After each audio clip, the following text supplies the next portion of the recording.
तो उसका नाम आप देख सकते हैं स्क्रीन पे, कंट्रोल अकाउंट रिकंसिलिएशन। तो आप दोनों कंफर्म करते हैं, आपको स्क्रीन और आवाज़ क्लियर है मेरी? जी सर। ओके। अच्छा, अब जी इसके सर क्लियर अंदर है। जो है लास्ट जो हमने लेक्चर देखा था उसमें भी हमने रिकंसिलिएशन देखी थी, बट वो थी बैंक रिकंसिलिएशन, ठीक है। लेकिन ये है कंट्रोल अकाउंट रिकंसिलिएशन, दोनों में बहुत फर्क है। सही है। अब बैंक रिकंसिलिएशन में क्या होता था कि हमने वहां पे भी दो चीजें कंफर्म करनी होती थी आपस में, यहाँ पे भी हमने दो चीजें ही कंफर्म करनी है आपस में, ठीक है। अब वहां पे वो बैंक से रिलेटेड था और अपनी कैश बुक से रिलेटेड था। तो एक आपकी एक्सटर्नल डॉक्यूमेंट थी जो बैंक स्टेटमेंट थी, और एक थी हमारी इंटरनल डॉक्यूमेंट जो कि हम खुद प्रिपेयर करते हैं, जिसका नाम था कैश बुक, राइट। यहाँ पे जो है थोड़ा सा डिफरेंट है प्रोसेस, ठीक है। यहाँ पे दो चीजें, एक है हमारे पास दो चीजें हम लोगों ने यहाँ पे रिकंसाइल करनी है, ठीक है। एक चीज हमारे पास यहाँ पे है जिसका नाम है कंट्रोल अकाउंट्स, ठीक है। कंट्रोल को बेसिकली कहा जाता है टोटल, टोटल का मतलब कंट्रोल होता है, ठीक है। दूसरा जो लफ्ज है यहाँ पे वो है इंडिविजुअल अकाउंट। ये हो गए इंडिविजुअल और एक हो गए कंट्रोल, इन दोनों का हमने यहाँ पे रिकंसाइल करना होता है, ठीक है। अब इंडिविजुअल को जो नाम होता है वो मेमोरेंडम भी कहते हैं उनको, ठीक है। कभी कभी एग्जाम में आपको ये भी दिखाए जाएंगे, ठीक है। वर्ड्स डिफरेंट वो यूज कर सकता है। इंडिविजुअल को वो लिस्ट ऑफ बैलेंसेस भी कह सकता है, ठीक है, LOB, लिस्ट ऑफ बैलेंसेस। और कंट्रोल को जो है वो हमेशा जो है इसका क्या मतलब होगा, टोटल ही होगा इसका मतलब कि टोटल अकाउंट्स में ये यूज हो रहे हैं। सही। अच्छा, एक मिनट।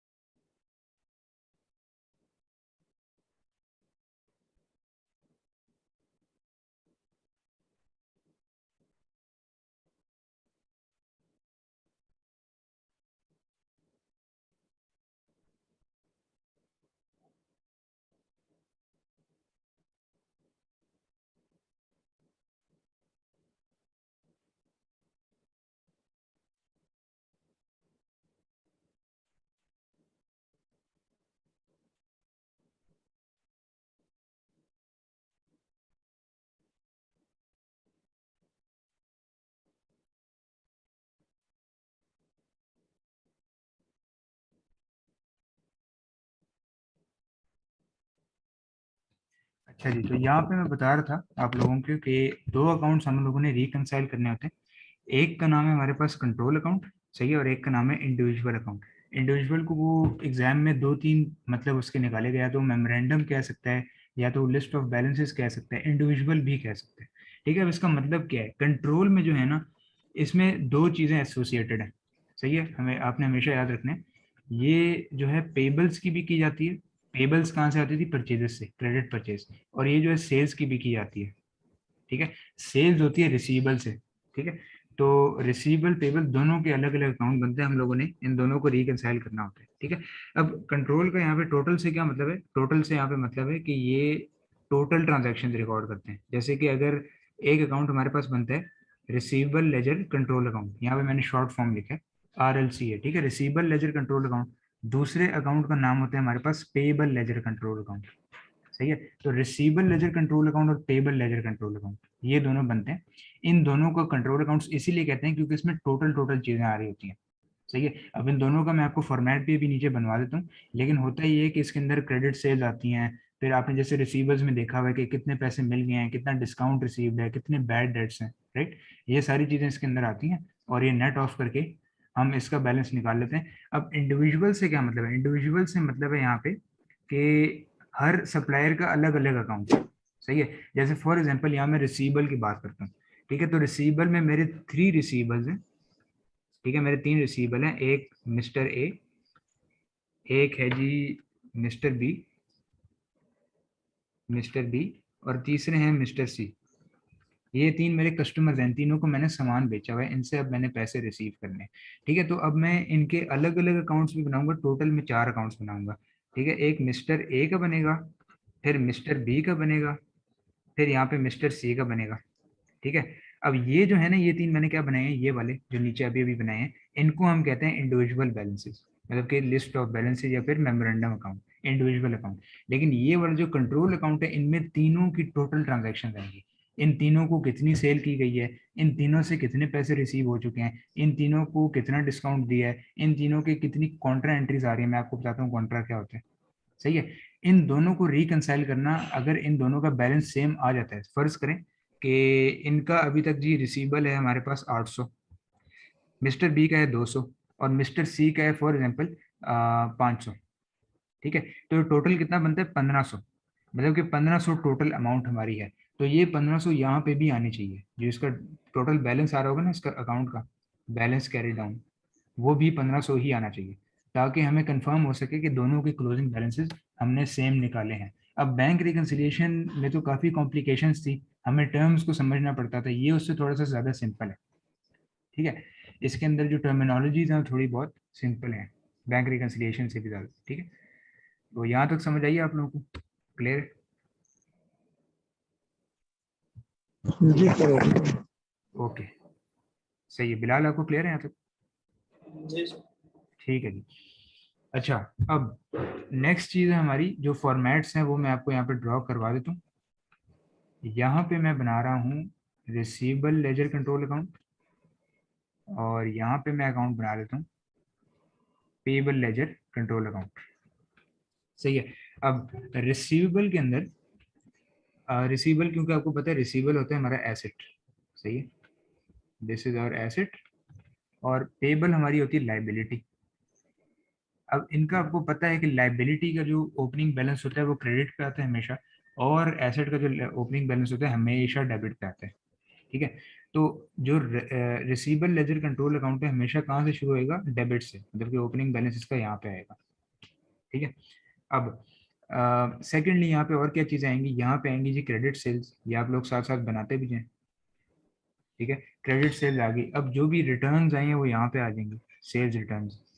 ठीक है, उसके बाद जो भी कैश हमने इनसे रिसीव कर लिया है, कैश रिसीव, वो भी यहाँ क्रेडिट पे आ जाएगा। अगेन ये एसेट है ना, ये साइड इसकी क्या है, प्लस है, इसीलिए सारी एडिशंस मैं यहाँ डेबिट साइड पे लिख रहा हूँ, और ये साइड इसकी क्या है, ये माइनस है क्रेडिट वाली, इसीलिए सारी जो सब्ट्रैक्शंस हैं डिडक्शंस हैं मैं क्रेडिट साइड पे लिख रहा हूँ, माइनस वाली।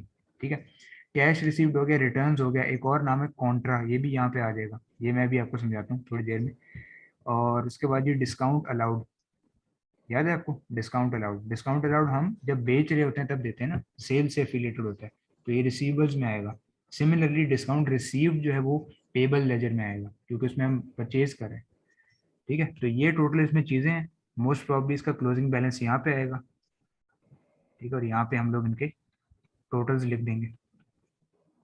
ठीक है, ये रिसीवेबल अकाउंट है, ये आप लोग बना लें, 1-2 मिनट्स में आपको देता हूँ, और उसके बाद हम पेबल शुरू करते हैं।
हाँ जी, बना लिया आप लोगों ने? बन गया रिसीवेबल वाला? सर सर ये कॉन्ट्रा कॉन्ट्रा का क्या सीन है, कॉन्ट्रा के क्या? कॉन्ट्रा में अभी आपको बताता हूँ, मैं पहले पेबल्स वाला भी बता दूं ना, क्योंकि इसके अंदर भी आता है, मैं आपको अभी एक्सप्लेन करता हूँ। ठीक है, ओके ओके। ओके, लिख लिया आपने सारा? अच्छा, ये जो है ना by the way discount allowed है, ठीक है, डिस अलाउड नहीं है, डिस्काउंट अलाउड, ठीक है, इसको मैंने शॉर्ट फॉर्म में लिखा है। अच्छा, रिसीबल्स वाला बन गया, यहाँ तक क्लियर है, ये एसेट है हमारा, ठीक है। अब दूसरी साइड पे आते हैं हम, पेबल्स वाली साइड पे। पेबल्स कौन से होते हैं हमारी, जब भी हमारी क्रेडिट परचेजेस होती हैं, और जब भी क्रेडिट परचेज होती है तो पेबल्स क्रिएट होता है, मतलब कि लाइबिलिटी बनती है। अब लाइबिलिटी के अंदर आप लोगों को पता है कि हमारा जो ओपनिंग बैलेंस है ऑलवेज क्रेडिट साइड पे आता है, सही है, तो ओपनिंग यहाँ पे क्रेडिट पे लिख दिया। अब जो भी क्रेडिट परचेजेस हैं वो यहाँ पे आएंगे। मैं आपको एंट्रीज के साथ ना प्रूव करता हूँ ये मैं क्यों लिख रहा हूँ यहाँ पे। देखें, परचेजेस पहले सेल्स की देखें, सेल्स की क्या एंट्री होती है, डेबिट हम करते हैं रिसीवेबल, राइट, डेबिट रिसीवेबल, और क्रेडिट करते हैं सेल्स। तो इसीलिए मैं यहाँ पे जो क्रेडिट सेल्स एंड डेबिट कर रहा हूँ, क्योंकि सेल्स के अकाउंट में क्रेडिट होंगी, लेकिन आना इन्होंने कहाँ पे, रिसीवेबल में डेबिट होके, तो ये भी तो रिसीवेबल अकाउंट ही है, राइट, इसीलिए मैं यहाँ पे डेबिट कर रहा हूँ। सिमिलरली परचेज में हम क्या करते हैं, डेबिट परचेज, और क्रेडिट हम करते हैं पेबल, राइट। तो यहाँ पे आप देख सकते हैं जो भी परचेजेस हैं, मैंने पेबल अकाउंट है ना, पेबल लेजर कंट्रोल अकाउंट, इसीलिए मैंने क्रेडिट परचेज यहाँ पे लिख दिया, ठीक है। अब इसके अलावा यहाँ पे भी एक आता है कॉन्ट्रा, फिर आगे जी हमारा डिस्काउंट रिसीव्ड, और कैश पेड, यहाँ पे पेबल है तो कैश पेड होगा, रिसीव तो रिसीवेबल में था, ठीक है। और इसके अलावा हमारे आ जाएंगे यहाँ पे रिटर्न्स, ठीक है। अब क्योंकि लाइबिलिटी है तो ये उल्टा हो जाता है, वो कैटेगरी 2 वाला ट्रीटमेंट हो जाता है, इसका प्लस साइड ये हो जाती है, माइनस साइड ये हो जाती है, राइट, ऐसे ही है। और इसका जो क्लोजिंग बैलेंस है वो मोस्ट प्रॉब्ली यहाँ पे आएगा, और ये अकाउंट हमारे क्लोज हो जाएंगे। तो ये आप क्रिएट कर लें 1-2 मिनट्स में, फिर मैं कॉन्ट्रा एक्सप्लेन करता हूँ आपको।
अच्छा, नोट कर लिया आप लोगों ने यहाँ तक? ये सर। ओके ओके, ठीक है। अच्छा, अब मैं आपको एक्सप्लेन करता हूँ सारी चीज़ें, सिर्फ और सिर्फ कॉन्ट्रा नहीं, सारी चीज़ें, ठीक है। अब देखें, सबसे पहले ये तो मैं आपको बता चुका हूँ कि ओपनिंग बैलेंस यहाँ पे इसीलिए आता है क्योंकि ये एसेट है, ठीक है। क्रेडिट सेल्स भी मैं बता चुका हूँ कि एंट्री के तहत ये प्रूव हो रहा है यहाँ पे कि रिसीवेबल डेबिट होता है सेल्स की एंट्री में, इसीलिए हम यहाँ पे सेल्स की जो अमाउंट है वो टोटल सिर्फ क्रेडिट सेल, ठीक है। अच्छा, कभी कभी सवाल में वो कैश सेल भी दे सकता है आपको, टोटल सेल दे देगा, उसमें से बताएगा कि इतने % कैश सेल है। तो अब आपने उसके धोखे में नहीं आना, आपने कैश सेल्स अलग करनी है, ठीक है, कैश सेल्स यहाँ पे रिकॉर्ड नहीं करनी, सिर्फ जो क्रेडिट सेल वाला पोर्शन होगा वो यहाँ पे रिकॉर्ड करना है। अब कैश रिसीव मैंने माइनस वाली मतलब कि क्रेडिट साइड पे क्यों लिखा है, बिकॉज जब कैश हमें मिल जाता है तो हमारी एंट्री क्या होती है, ये तो दो पार्ट्स मैंने आपको समझाए थे, राइट। यहाँ पे गुड्स फराहम हो जाते हैं, प्रोवाइड हो जाते हैं, और दूसरी चीज क्या थी, जब पेमेंट हो जाती है, जब पेमेंट होती है तो हमारी क्या एंट्री होती है, डेबिट कैश, जब कस्टमर से पेमेंट मिल जाती है हमें, ठीक है। और क्रेडिट हम करते हैं रिसीवेबल। तो यही चीज यहाँ पे हो रही है कि क्रेडिट रिसीवेबल हम कर रहे हैं, रिसीवेबल अब खत्म हो जाएगा, अब वो रिसीवेबल नहीं रहा हमारा, रिसीव्ड हो गया, कैश हमारी रिसीव्ड हो गई है, ठीक है, कैश हमें मिल चुकी है, इसीलिए हमने कैश रिसीव्ड यहाँ पे लिख दिया। फिर कॉन्ट्रा, पे मैं अभी आता हूँ। रिटर्न आप लोगों को पता है रिटर्न की क्या एंट्री होती है, ये भी आपको पता है। सेल रिटर्न को हम करते हैं जी डेबिट, ठीक है, और सेल्स रिटर्न को हम करते हैं डेबिट, और क्रेडिट हम किसको करते हैं, रिसीवेबल अकाउंट। ठीक है, तो इसीलिए यहाँ पे भी रिसीवेबल क्रेडिट हो रहा है तो रिटर्न्स यहाँ पे आ रही है। ठीक है, और डिस्काउंट अलाउड की भी मैं एंट्री ऑलरेडी बता चुका हूँ आप लोगों को। ठीक है, उसमें भी ये हमेशा क्रेडिट साइड पे आते हैं यहाँ पे। ठीक है, अच्छा, और क्लोजिंग इसका यहाँ पे आ जाता है, तो ये फाइनल बैलेंसेस क्रिएट हो जाते हैं। अब पेबल साइड पे हैं, पेबल में भी ओपनिंग, क्योंकि यहाँ पे लाइबिलिटी है, ओपनिंग जो है वो क्रेडिट पे आ रहा है। फिर क्रेडिट परचेजेस, ये भी मैं आपको बता चुका हूँ यहाँ पे। ठीक है, पेबल में परचेजेस क्रेडिट होती हैं। फिर कैश पेड, अगेन यहाँ पे वही फॉर्मूला है कि आपने कैश पे कर दिया है, तो इसीलिए यहाँ पे ये डेबिट पे आएगा, या माइनस साइड पे आएगा, क्योंकि माइनस साइड इसमें डेबिट साइड होती है, उल्टा ट्रीटमेंट होता है। तो जो भी पेमेंट होगी वो कैश पेड में आ जाएगी डेबिट साइड पे।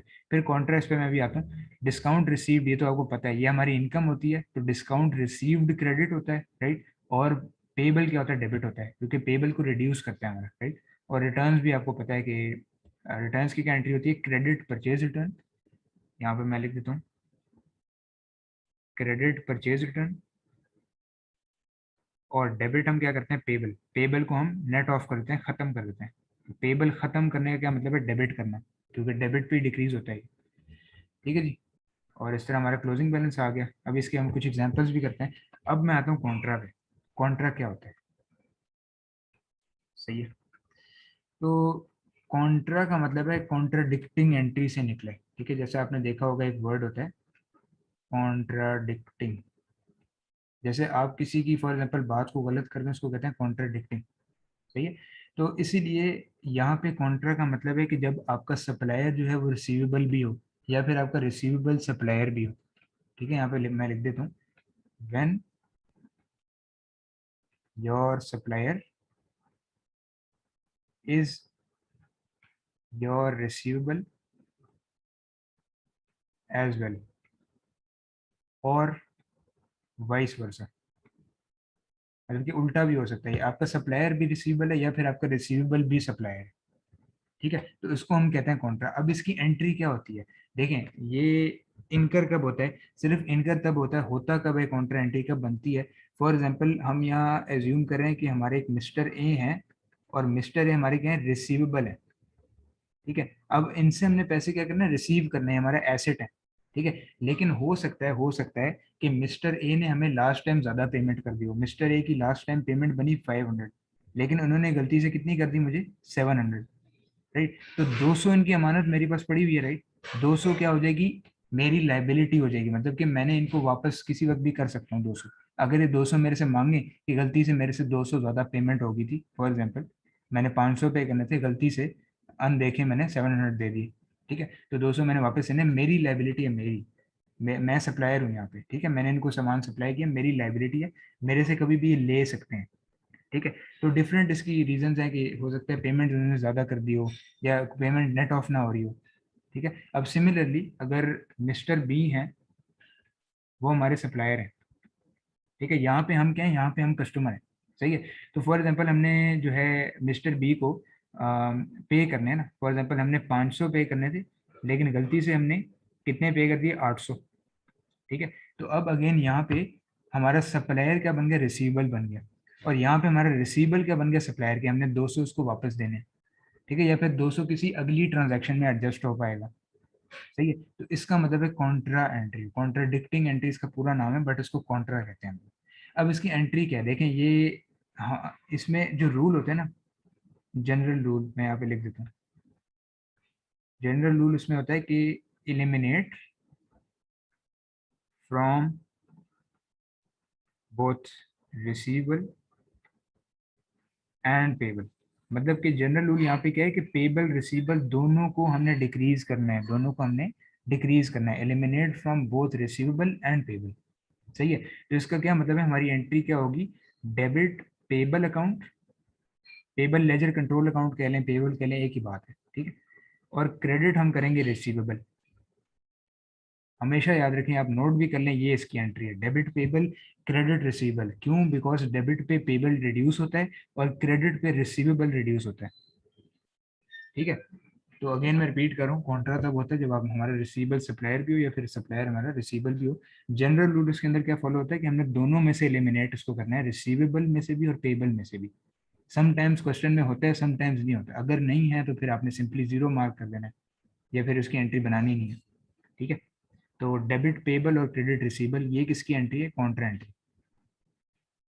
सही है जी, आप नोट कर लें, फिर मैं ऊपर आपको बताता हूँ ये कैसे फॉलो हुआ है अकाउंट के अंदर।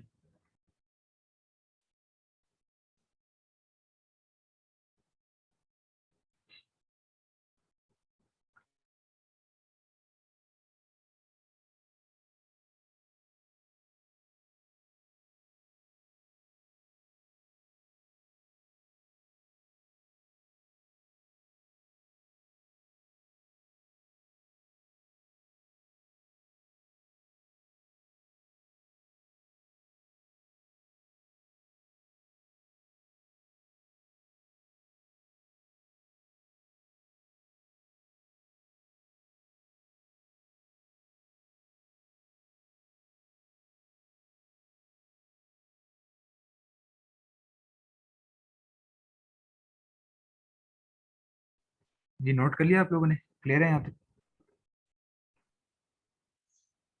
जी सब नोट हो गया। ओके, जी बिलाल सर। आपने कर लिया? ठीक है, सही है। ओके, तो आई होप अब आपको समझ आ गया होगा कॉन्ट्रा के। अब देखें ये यहाँ पे कहाँ लग रही है एंट्री कॉन्ट्रा वाली, ये देखें पेबल्स हमारा यहाँ पे क्या हो रहा है? रिड्यूस हो रहा है। पेबल्स कहाँ रिड्यूस होता है? डेबिट साइड पे, ये आप देखें कॉन्ट्रा मैंने यहाँ पे डेबिट साइड पे लिखा है, ये वाला। ठीक, और रिसीबल हमारा कहाँ रिड्यूस होता है? क्रेडिट साइड पे, तो इसीलिए हमने कॉन्ट्रा जो है यहाँ पे क्रेडिट साइड पे लिखा है, रिसीबल लेजर कंट्रोल अकाउंट में। ठीक है जी, तो ये हमारी एंट्री थी। अगेन कॉन्ट्रा क्या होता है? जब आपका रिसीबल सप्लायर भी हो या फिर सप्लायर रिसीबल भी हो। कभी कभी ऐसा होता है कि आप उसको रिसीबल समझ के आपने पैसे रिसीव करने हैं, लेकिन हो सकता है उसने पहले ज़्यादा पेमेंट करके आपको लाइबिलिटी बना दी हो। ठीक है, एंड वाइस वर्सा इस तरह होता है। ठीक है, काफ़ी कंपनीज में होता है। ठीक है जी, तो ये अकाउंट्स वगैरह नोट कर लिया आपने, सारी चीज़ें क्लियर है अभी तक सब कुछ? जी सर। तो ये हमारा टोटल था, मतलब कि जो इसके अंदर अब सिर्फ इसकी प्रैक्टिस है। ठीक है, जितनी आप प्रैक्टिस करेंगे, थ्योरी देखें इसमें बहुत थोड़ी सी, थ्योरी कैलकुलेशन फॉर्मेट समझना, ये सारी चीज़ें बहुत थोड़ा सा पार्ट है, 20-30%। तो आई वुड से 65-70% जो है प्रैक्टिस है इसमें। जितनी आप प्रैक्टिस करेंगे उतने आपके दिमाग में फॉर्मेट्स बैठ जाएंगे। ठीक है, अगर आपके दिमाग में फॉर्मेट्स नहीं बैठ रहे, उसका इलाज है कि आप प्रैक्टिस ज़्यादा से ज़्यादा करें। ठीक है, कुछ क्वेश्चंस मैं यहाँ पे करवाऊंगा अभी, और बीपीपी कैप्टन दोनों किट्स है, और कुछ जो है मैं आपको एज ए होमवर्क दे दूंगा। ठीक है, अच्छा एक और चीज़ यहाँ पे देखने वाली है, दैट इज़ कि जैसे बैंक रिकन्सिलिएशन में मैंने बताया था कि जो गलती जहाँ पे होगी ना, वो वहाँ पे आपने एडजस्ट करनी है। अब फॉर एग्जांपल सवाल में लिखा हुआ है जी कि एक एरर हुआ है इंडिविजुअल इंडिविजुअल रिसीवेबल अकाउंट में। ठीक है, इंडिविजुअल रिसीवेबल के लिस्ट ऑफ बैलेंसेस में, तो वो आपने इंडिविजुअल अकाउंट में ही उसको करेक्ट करना है, डेबिट क्रेडिट जो भी है, जो भी आपको सवाल में बताया है। लेकिन अगर सवाल कहता है कि रिसीवेबल लेजर कंट्रोल अकाउंट में कोई गलती हुई है, तो वो आपने यहीं पे एडजस्ट करनी है। ठीक है, बैंक रिकन्सिलिएशन में भी यही मैंने आपको बताया था कि कैश बुक में गलती कैश बुक में ही करेक्ट होगी, और बैंक स्टेटमेंट में भी गलती बैंक स्टेटमेंट में ही करेक्ट होगी। ठीक है, तो इसके अंदर भी सेम वही कॉन्सेप्ट है हमारा। सही है जी, अब हम ऐसा करते हैं, क्वेश्चंस की तरफ चलते हैं। जस्ट 2 मिनट्स मुझे दें, मैं क्वेश्चन इसके ओपन कर लेता हूँ।